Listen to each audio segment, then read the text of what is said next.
Akhirnya dapat beasiswa juga. Alhamdulillah. Rasanya itu nggak bisa tergambarkan karena saya dulu kuliah masih dibiayain sama orang tua ya walaupun dapat beasiswa dan rasanya malu nih udah usia lebih dari 18 tahun gitu. Begitu dapat beasiswa, orang yang pertama kali saya kabari adalah ibu. Dan saya katakan, "Bu, saya dapat beasiswa." Nah, alhamdulillah berkat doanya ibu gitu. Itu nggak tahan tuh air mata ya gitu dan ibu beritahu ke bapak gitu. Nah, dan ya informasi akhirnya nyampe lah ke saudara-saudara yang lain gitu.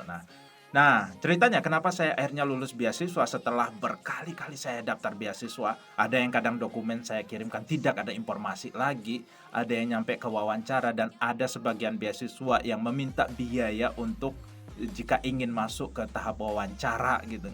Nah, finally I got it. Nah, saya daftar beasiswa berkali-kali itu karena penasaran ya, kenapa sih saya nggak lulus gitu.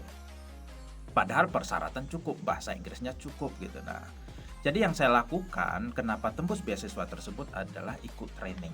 Saya nggak sebutkan di mana training saya dulu ya, nah, tetapi cukup menantang trainingnya, cukup mahal juga. Nah, jika kita tidak lulus di tes pertama, di ujian pertama setelah ditrainingkan, kita tidak boleh lagi masuk ke berikutnya gitu. Kalau mau masuk berikutnya, ulang lagi dari awal gitu dan bayar lagi.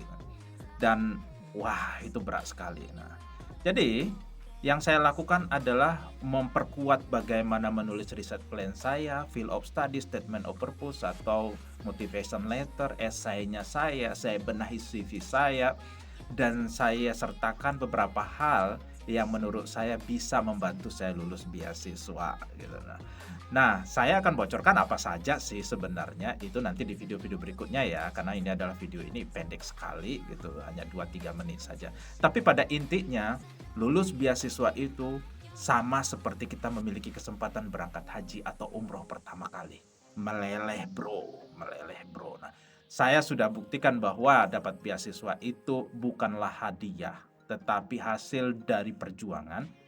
Kenapa Anda masih berlengah-lengah jika ingin dapat beasiswa? Ayo kita diskusi di kolom komentar jika Anda ingin dapat beasiswa atau beasiswa apa yang Anda inginkan. Saya coba bahas, saya berikan jawaban-jawaban yang sesuai dengan pengetahuan saya yang yang minim mungkin ya, gitu. Tapi kita bisa diskusi lah. Ayo komentar di bawah.